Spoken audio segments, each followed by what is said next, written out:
Hello students. तो जैसा कि आज यहाँ पर है आपका 17 मई और जो है 17 मई का फर्स्ट शिफ्ट का आपका एसएससी एमटीएस का एग्ज़ाम समाप्त हो गया है। तो देखते हैं कि आज आपके 17 मई फर्स्ट शिफ्ट में आपके एग्ज़ाम में कौन कौन से क्वेश्चन आपके पूछे गए थे। चलिए, पहला क्वेश्चन आपका आया हुआ था कि डूरंड कप की स्थापना किस वर्ष हुई थी। अगर डूरंड कप की स्थापना की बात करी जाए तो 1888 इसका राइट आंसर था, जब डूरंड कप की स्थापना की गई थी। और अगर इसकी स्थापना की बात की जाए तो 1884 से लेकर के 1894 तक भारत के विदेश सचिव ब्रिटेन के जो रहे हुए थे मार्टिमर डूरंड ने, ये मार्टिनर डूरंड थे जो कि भारत में विदेश सचिव के तौर पर 1884 से लेकर के 1894 तक कार्य किया हुआ था। तो इन्होंने अपने नाम के तौर पर 1888 में डूरंड कप की शुरुआत कर दी गई थी, क्योंकि जब वो बीमारी के दौरान अपने शिमला में आए हुए थे तो उन्होंने सेहत को खेल से जोड़ने के लिए इसकी शुरुआत की हुई थी। और पहला अगर टूर्नामेंट पूछा जाए कि पहला डूरंड कप कहाँ पर खेला गया था टूर्नामेंट, तो वो शिमला में खेला गया था। शुरुआत में इसमें सेना की टीमें उतरती थी, यानी कि जो भारतीय सेनाएं होती थी वही इसमें टीम में भाग ले सकती। तो 1888 का राइट आंसर हो जाएगा।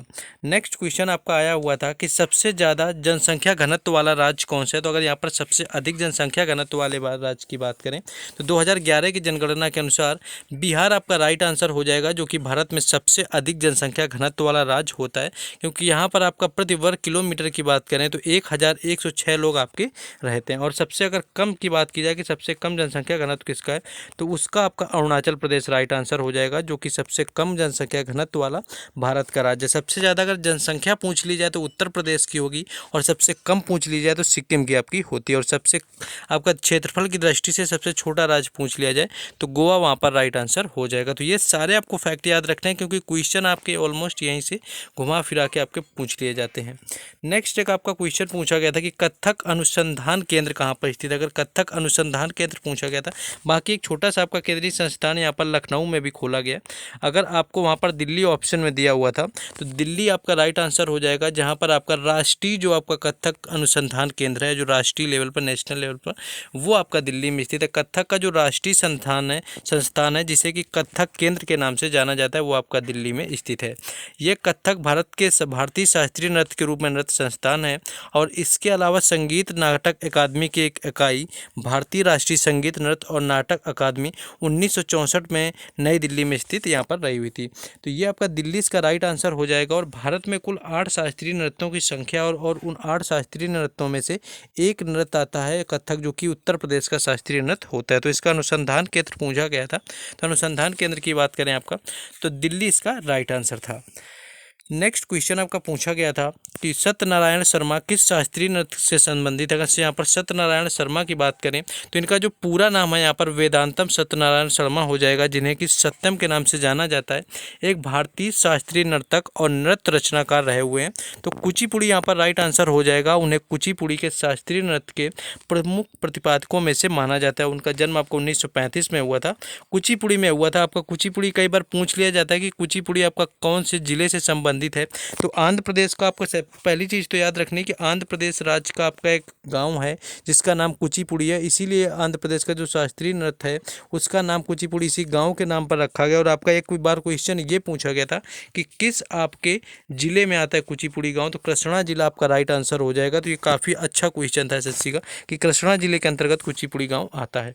नेक्स्ट क्वेश्चन देखेंगे आगे, लेकिन उससे पहले सबसे पहले तो आपको वीडियो को लाइक कर देना है, चैनल को सब्सक्राइब कर देना है, क्योंकि हर एग्जाम से रिलेटेड एनालिसिस आपको यहाँ पर मिलता है।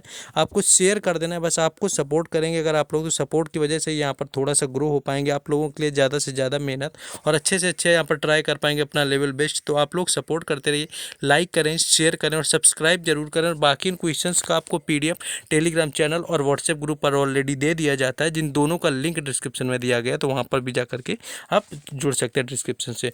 चलिए क्वेश्चन में वापस आ जाते हैं। क्वेश्चन आपका ये था कि राष्ट्रकूट की स्थापना किसने की हुई थी।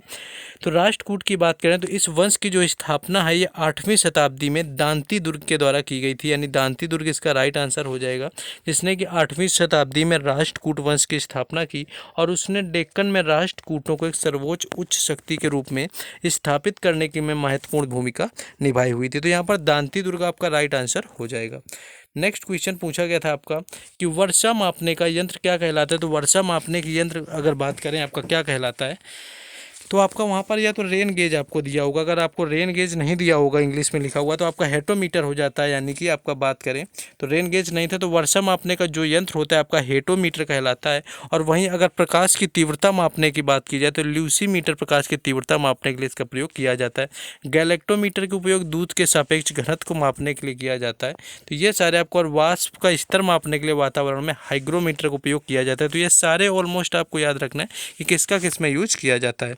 नेक्स्ट आगे बढ़ेंगे, लेकिन अगर आप लोग इंग्लिश का एनालिसिस नहीं देख पा रहे हैं तो आपको यहाँ पर बता दें कि तीनों शिफ्टों का इंग्लिश का एनालिसिस आपको शाम में करवाया जाता है। आप चैनल की प्लेलिस्ट में जाएंगे तो वहाँ पर आपको एसएससी एमटीएस इंग्लिश एनालिसिस के नाम से एक प्लेलिस्ट मिल जाएगी, जिसमें इंग्लिश के सभी क्वेश्चन आपके वीडियोज़ में पड़े हुए हैं। उनको जाइए, आप देखिए, वहाँ पर आपके लिए इतनी मेहनत की तो बस वही एक रिक्वेस्ट रहती है कि लाइक शेयर और सब्सक्राइब जरूर करिए आप लोग। बाकी प्लेलिस्ट में जाकर के आप इंग्लिश का एनालिसिस भी देख सकते हैं।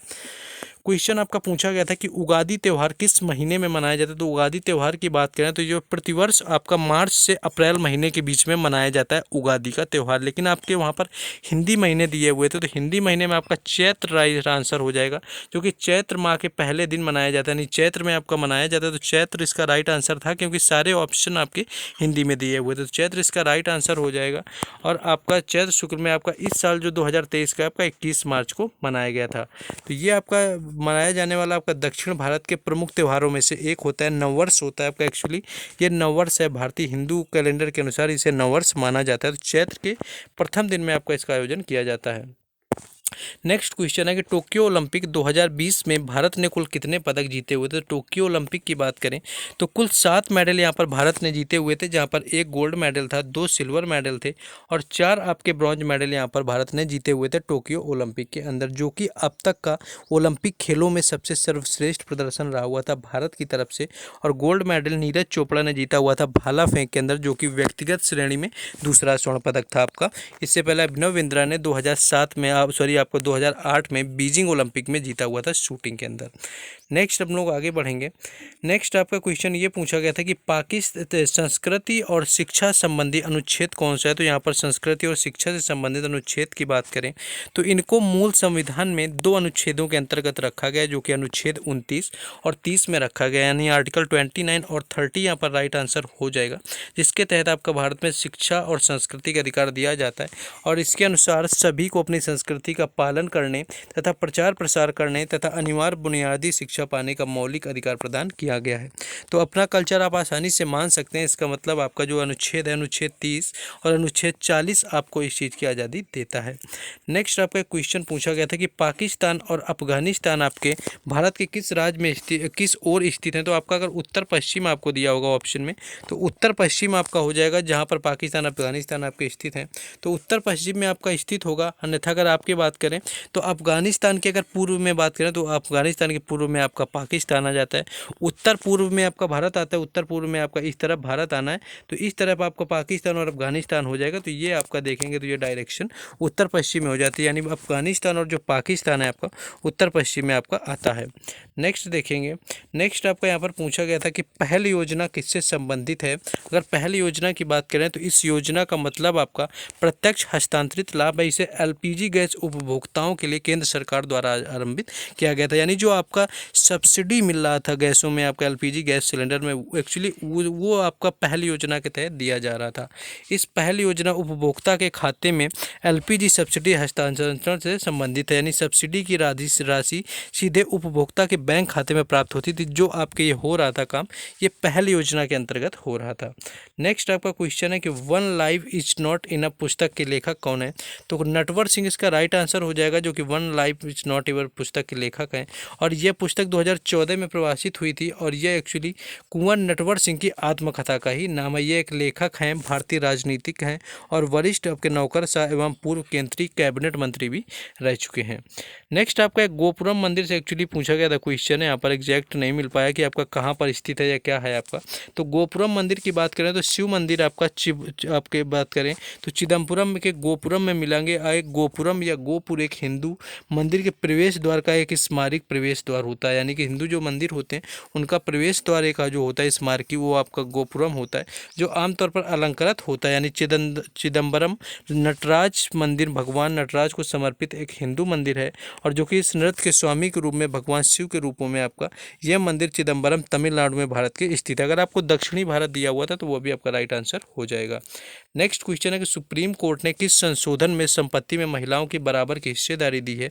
तो आपका यहाँ पर 2005 में आपका हिंदू उत्तराधिकार अधिनियम आया हुआ था 1956 वाला, इसमें आपका संशोधन किया गया था। आपका जो हिंदू उत्तराधिकार अधिनियम था 1956 का, वो आपके यहाँ पर संशोधन किया जाता है 2005 में सुप्रीम कोर्ट के द्वारा, जिसमें कि बेटियों को माता पिता की प्रॉपर्टी में बराबर का हिस्सा दिया गया था।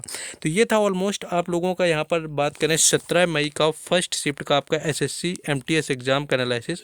आपके लिए लगातार प्रयास किए जा रहे हैं कि आपको एसएससी का हो, आपका इंग्लिश का हो, जीके जीएस का हो, सारा एनालिसिस मिले। तो आपको बस अपनी रिस्पॉन्सिबिलिटी निभानी की वीडियो को लाइक कर देना है, शेयर कर देना आप जितना भी कर सकते हैं। बाकी चैनल को सब्सक्राइब जरूर कर लेना। इन क्वेश्चंस का आपको पीडीएफ टेलीग्राम चैनल और व्हाट्सएप ग्रुप पर मिलेगा, जिसका लिंक डिस्क्रिप्शन में दिया गया है।